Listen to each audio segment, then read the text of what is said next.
All right, guys. Welcome back to another video. Guys, it is Sunday dinner time, and I got me some nice, good beef chuck short ribs right here. This is boneless short ribs. So we're going to jump into this video, and I'm going to show you exactly how I put this thing together.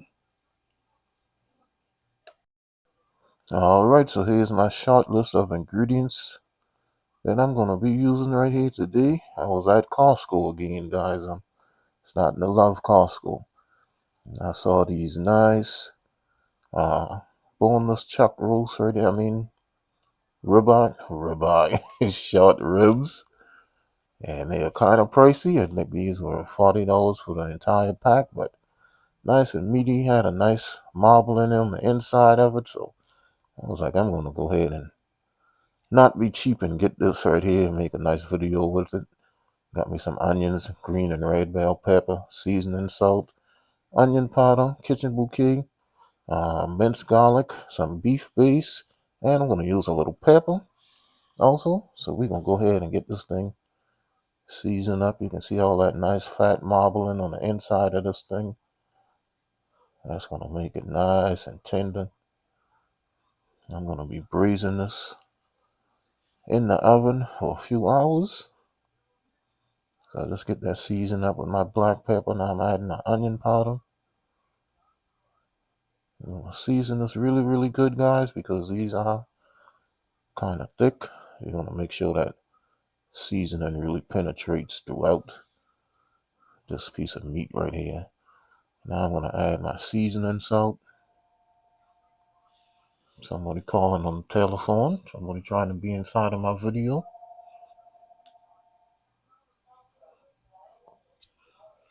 Alright, so once I have that seasoned up like that on one side, I'll go ahead and just give that a turn.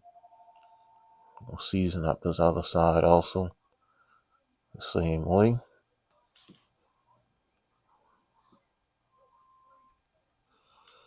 Alright, once we have that seasoned up, we're going to go on ahead and get my little shallow Dutch oven right here ready.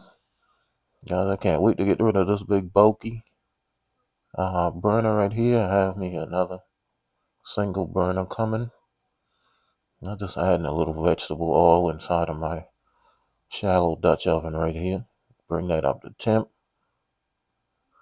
And we're going to come in here and just put our short ribs in here like that. Get these browned off on each side.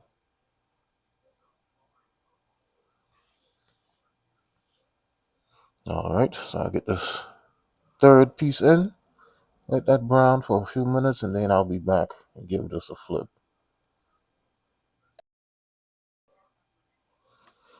Alright, so we're going to go ahead and give that a flip. Letting that get a nice little see on first side. And this looks absolutely wonderful. Get all of this flipped over. Let it brown on the next side for a couple minutes. And then I'll put my last two in. It was 5 of these that came inside of the pack. I didn't want to crowd this pan first, so you go ahead and get these 3 out.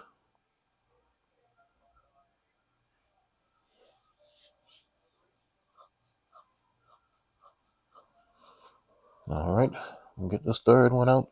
Then I'll come in and put my last 2 in.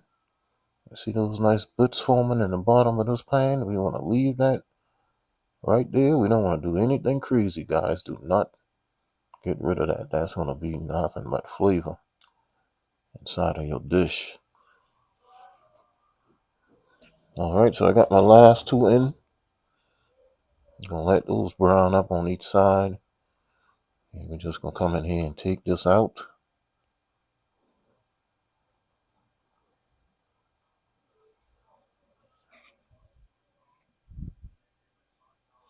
Alright, we got our nice bits down in the bottom. We're going to come in here now and just add my vegetables inside of here. Get my onions and bell peppers cooked down some.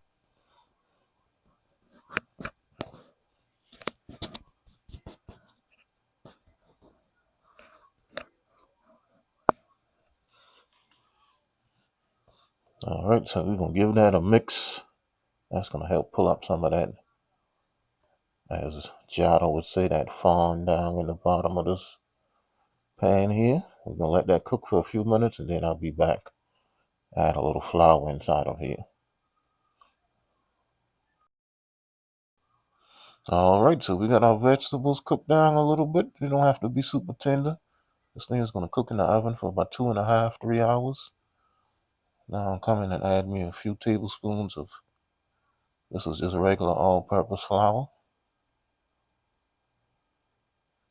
I'm going to go ahead and get that mixed in so we can make our gravy to this. So we'll mix that in a little bit. Start cooking off that raw flour taste. And I need just a little bit more flour in here. I want to make sure that this is nice and thick because as that beef cook, it's going to release some more water. And that's going to loosen up my gravy a little bit. And I'm going to make sure I got a nice thick gravy at first. I don't want a really runny gravy on this. So I'll come in here now, and this is 2 cups of water that I'm adding. And that was probably about 3 tablespoons of flour, guys.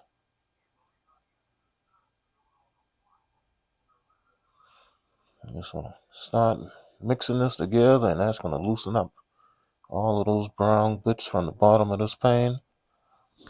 You can see already how my liquid is changing color.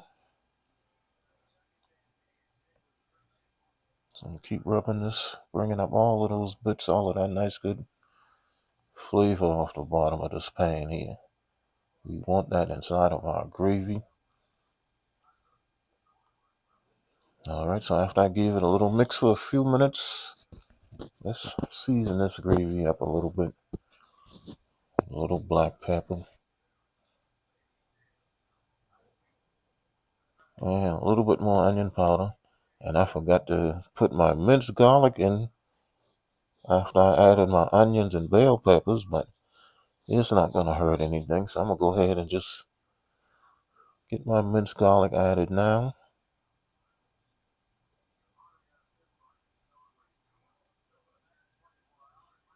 And I was struggling at this point to get to that little jar open.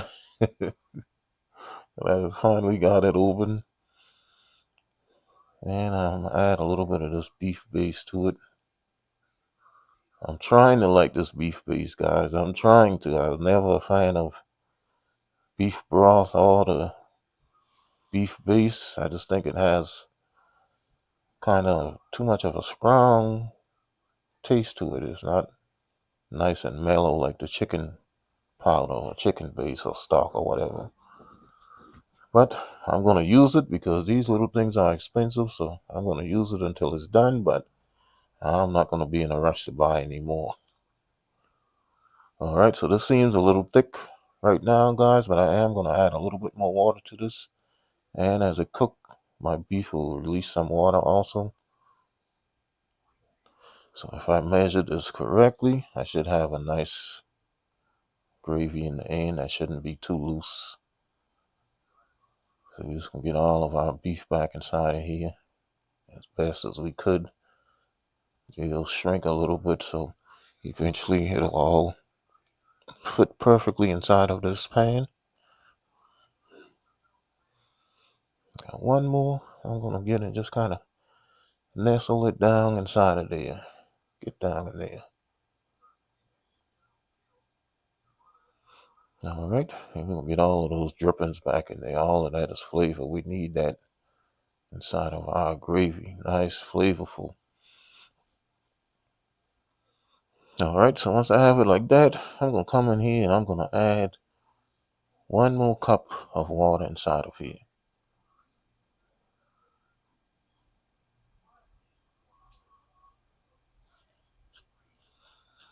Alright, once I get that water added, then I'll go ahead and put me a little kitchen bouquet in here. You guys know I'm always going to add me a little kitchen bouquet. The gravy and everything was nice and brown already, but I got to add my kitchen bouquet to it.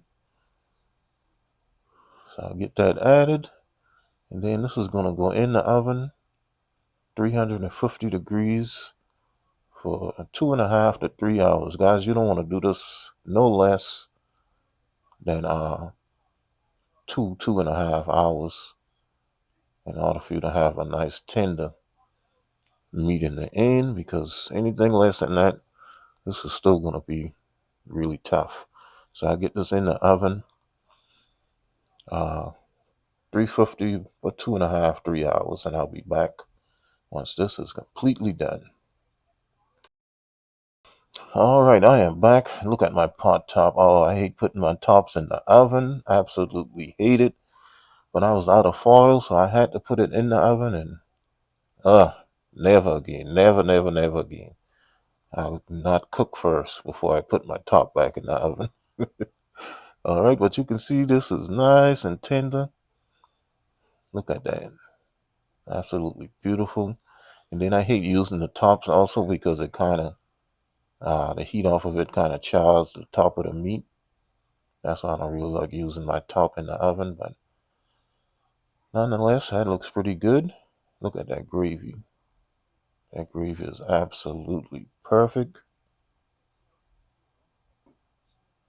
That's a mixture of the right amount of flour and the right amount of water and the natural juices that came out of this beef. That's just a perfect mixture. And you can see right here, I'm just showing you all of this excess grease that's on the top of this meat here, guys. You can just skim that off, put it to the side, and that's just going to leave you just a nice, smooth gravy. That meat is so tender, it's bending, it's ready to break, guys. We're going to have this for Sunday dinner. Cook me some rice, got me a little cabbage, and that's going to be it. Look at how it breaks right there. Oh man, absolutely wonderful. But if you guys enjoyed this video, please give me a thumbs up and leave me a comment and subscribe to the channel if you are new. And follow me on Facebook, Instagram, TikTok, Twitter, and Twitch TV, Cooking and Chilling with Kenny. And I will see you guys in my next video tomorrow.